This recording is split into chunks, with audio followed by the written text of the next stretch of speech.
manners for sneezing and yawning.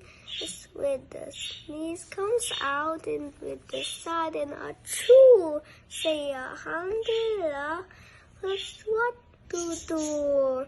Your friends will say, Muk Allah in reply. Sunnah to follow, no need to be shy. If a yawn begins, don't let it slow.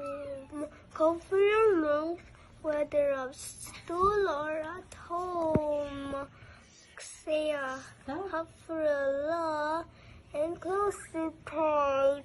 And shows good manners and feels just right. These little actions, simple and sweet, make our manners kind and complete. Follow the sunnah every single day.